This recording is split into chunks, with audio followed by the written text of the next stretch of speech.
I never intended to buy my cousin's company. Then again, Jared never intended to stop mocking my so-called little firm. Life, as it often does, found its symmetry. The annual Preston holiday gala was in full bloom at Aunt Claudia's Charleston estate, an affair drenched in heirloom chandeliers, over-poured cocktails, and conversation so self-congratulatory it practically echoed. I lingered by the dessert spread, sipping club soda from a coupe glass older than me, watching Jared bask in his spotlight by the grand piano. The acquisition's nearly wrapped, he bragged to a circle of enraptured relatives. Once Stratos finalizes the merger with Alter Digital, I'll be heading the entire Southeast division.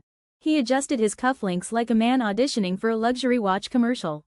Jared had always been good at the performance. The family ate it up, especially Aunt Claudia, glowing like she used to when he brought home debate trophies and Capitol Hill internships. "What about you, Celine?" Uncle Mark asked, his smile sweetened with condescension. "Still managing that little, what is it, strategy boutique?" I nodded, already thinking of the contract waiting in my inbox. "Still running my firm, yes." Jared snorted, not bothering to look at me. "Still keeping that tiny ship afloat, huh? What's the crew now? 4 people, maybe 5? 8, I said coolly, offering no more. Let him think Peregrine Strategies was still small time. Let him picture the girl who ditched corporate at 29 with a second-hand laptop and a WeWork membership. "You know, Celine," Jared continued, swirling his drink with villainous flair, "I could talk to our VP at Alter, find you something more stable. You're mid-30s now, yeah? Stability matters." My mother smiled, tight-lipped. "That's generous of you, Jared." I held my glass a little firmer. The acquisition papers were ready. By Friday, Peregrine would hold the controlling interest in Alter Digital. "Appreciate the thought," I said, "but I'm doing just fine." He shrugged and pivoted back to his stage. "Anyway, guess who's dropping by tonight? Michael Liu himself, CEO of Alter, basically family, now." Gasps fluttered through the room. Aunt Claudia clutched her pearls so hard she nearly lost a finger. Minutes later, the front door opened. Michael Liu entered, flanked by 2 associates. He scanned the crowd and made a direct line to me. "Miss Preston," he greeted, offering a warm handshake. "Good to see you again. We still on for tomorrow morning?" The room stilled. Jared's grin faltered. "Absolutely," I said, looking forward to sealing the deal. Jared puffed up beside me. "Michael Liu, here," he said, milking it. Claudia beamed. "Jared, darling, that's incredible. What an opportunity." I checked my watch. 8:27 p.m., right on time. Jared, meanwhile, poured himself deeper into his delusions. With each glass of bourbon, his fantasies expanded. He rambled about mergers, restructuring, how he'd breathe new life into Alter's DNA. "Alter needs bold leadership," he proclaimed. "Lou's a good guy, but too by the book. I'm ready to take risks, shake things up." For a fleeting moment, I almost pitied him. Then the doorbell rang, sharp, right on the half hour. Jared stood tall, smoothing his collar. "Everyone, let's be gracious. Michael Liu's not just a CEO to me, he's practically kin." The doors opened. Michael entered like a secret weapon, elegant, composed, wrapped in a coat worth more than most people's mortgages. He didn't glance at Jared. Instead, his gaze locked onto me. He smiled. "Miss Preston," he said, cutting straight through the crowd, "thank you for inviting me. I wanted to personally thank you for how smoothly you've managed the transition." Jared's jaw worked uselessly. "Wait, you know my cousin?" Michael turned, puzzled. "Of course, she's the reason I'm here. Celine Preston is acquiring Alter Digital." Silence fell like a dropped chandelier. Jared's glass slipped from his fingers, landing with a muffled thud on the rug. Claudia gasped. Uncle Mark looked like someone had yanked his plug. I just took another sip from my coupe glass. Not bad for a tiny outfit. "That's not possible," Jared whispered, his voice hollow. "She runs some local firm, does marketing for small shops." I set my coupe glass gently on the mantel. "Actually, cousin, Peregrine Strategies is a bit more than that. We're a global acquisitions and restructuring firm, and as of yesterday, we hold the controlling stake in Alter." The truth was out. The firm they'd mocked for years wasn't tiny, it was massive, silent, strategic, powerful. While they hosted galas and swapped war stories, I'd been building an empire, one that now included Jared's entire division. He looked like he might be sick. "As for your promotion," I said softly, "we'll be discussing some organizational changes."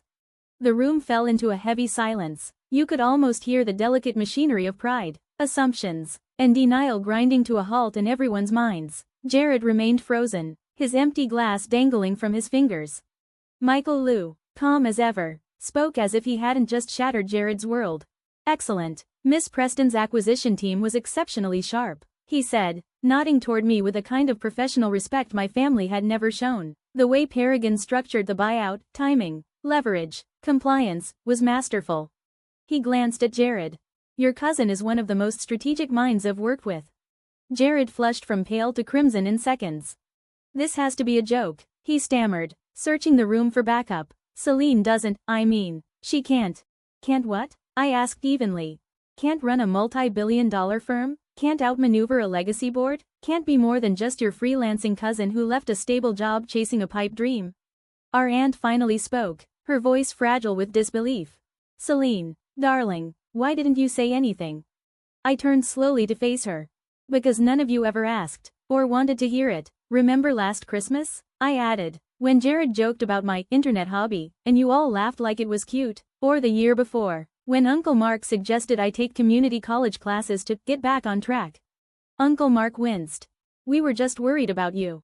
Well, I said, swirling the last of my soda, Paragon Strategies now manages over $12 billion in global assets. In the past 3 years, we've acquired 17 companies. That tiny firm just bought Alter Digital for $4.2 billion.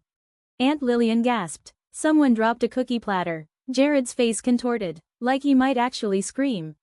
You can't do this, he hissed, stepping closer. You can't just buy my company. I've worked there for 8 years. I'm supposed to be the next division director. Michael Liu cleared his throat. About that. No, I interrupted gently. Let me handle this. I fixed Jared with a steady gaze. We need to talk about your role at Alter. His voice cracked. My role? I earned that promotion. You can't just walk in. Your office, I said firmly. Now.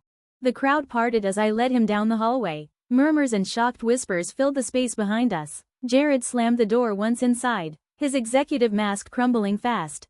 If you want to hear what I told Jared behind that door, and how everything changed after, make sure to subscribe. The next chapter is where the real reckoning begins. How long? Jared demanded, his voice sharp. How long have you been planning this? Was this some twisted revenge scheme? I settled into the leather chair behind his desk, his prized possession, his symbol of control. It felt fitting. Across from me, Jared paced in tight, erratic lines, trying to outrun the truth. Believe it or not, Jared, I said, not everything is about you. Paragon has been analyzing Alter for years. The fact you worked there, I shrugged. Coincidence. Coincidence? He laughed bitterly. You expect me to believe that? You've always been jealous of my success.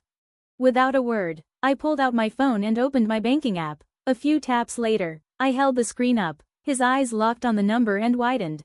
That can't be real. It's my personal liquid net worth, I said evenly, just the accessible portion. Paragon Strategies is worth far more. So, Jared, remind me, what does success look like to you? He sank into the guest chair, the heat draining from his anger, shoulders slumped. Why didn't you ever say anything? Would you have listened? I leaned back, folding my hands. You were all so sure I was failing. Remember when I missed Uncle Mark's birthday dinner, and you told everyone I probably couldn't afford the flight home, that I was too embarrassed to admit it? His silence said everything. I was in Singapore, I continued, negotiating the Turner Industries acquisition, $2.8 billion, but all of you assumed I was making excuses. His face paled. The Turner deal, that was you? Then the Madison merger last fall, the Carson buyout last spring. All Paragon? All Paragon, I confirmed. We've been building a global empire in silence while you lectured me about real jobs. He buried his face in his hands. And now, he whispered, you own Alter, you own my company. Yes. I stood and smoothed my slate gray dress. As the new controlling partner, I have concerns about West Coast Division leadership. His head snapped up. You wouldn't dare. I pulled a Navy folder from my tote. Let's review your performance, Jared. The red flags, compliance shortcuts, missed deadlines. That's standard industry practice, he barked. No, I said, voice low and firm. It's sloppy, it's arrogant. I slid the folder closed and set it firmly on his desk. And under Paragon's leadership, I said. That ends now. Jared slumped back in his chair, the fight draining from him. So that's it, he muttered. You're firing me, your own cousin? Not firing, I said calmly. I'm offering a choice. I opened the folder, turning it toward him. You can transfer laterally to our Minneapolis branch. Same pay, no promotion, fresh start, or resign, and we'll provide a 3-month severance package. His mouth fell open. Minneapolis? But my life is here, my network, my condo, your inflated sense of importance. I finished for him. Your golf club access, your nameplate on the parking spot. Yes, you'd lose all that. I locked eyes with him. But you'd keep your job, your choice. His fingers trembled as he stared at the offer. This is cruel, Celine, he whispered. Using your power like this, it's cruel. Cruel? I repeated, rising slowly.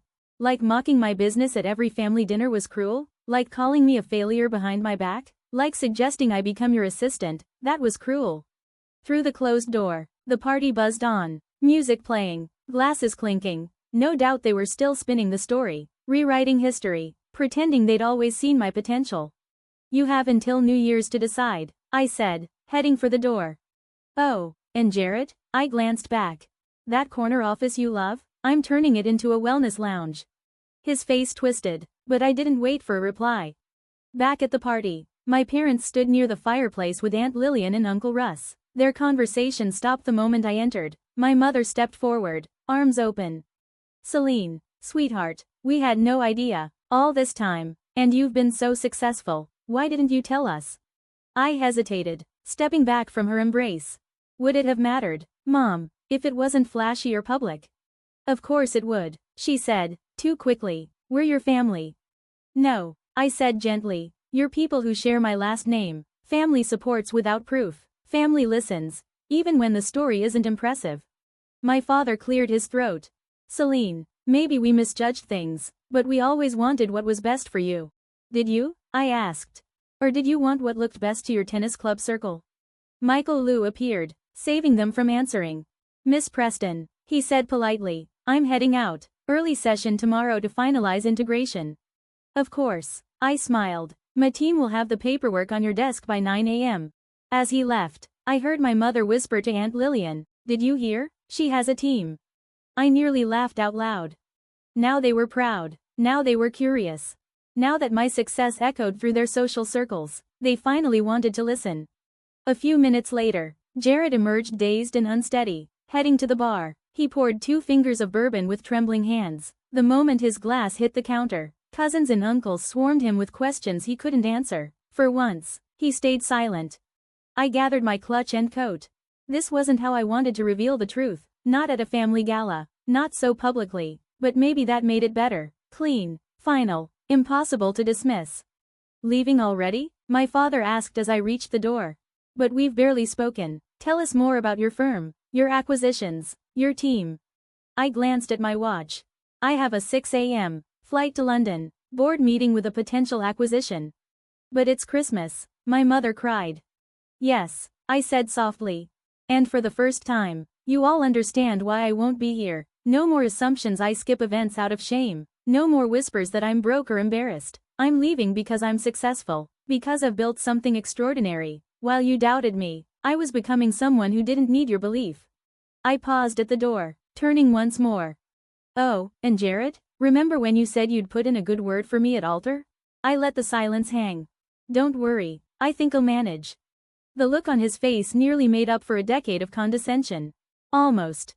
Driving down the oak-lined driveway, my phone buzzed with messages from relatives I hadn't heard from in years. Congratulations.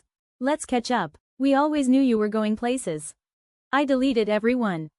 They say success is the best revenge, but they're wrong. The real victory isn't buying the company your cousin swore he'd run. It isn't outmaneuvering your whole family at their own game. The real victory is never needing their approval at all. 3 months later, Jared quietly accepted the Minneapolis transfer. My parents now introduced me as their visionary entrepreneur daughter, skipping the part where they once suggested I get an admin certification. As for me, I'd just finalized another acquisition, a modest tech firm in Savannah, Preston Dynamics. My father's retirement project. His pride and joy. The legacy he'd always hoped Jared would lead. I had my assistant send over the ownership transfer letter. Sometimes silence says it best, especially when it comes with a header that reads, "From the desk of your tiny firm owner." If this story resonates, I'd love to hear from you. Have you ever been underestimated, overlooked, or told your dreams were too small? What did you do? Your support means everything. I built in silence. But now I'm speaking up, not just for me, but for everyone who's ever been dismissed. Share your advice, your experiences, or a message you wish someone had told you. And if you believe in quiet strength and long game victories, hit subscribe. Let's keep proving success doesn't need permission.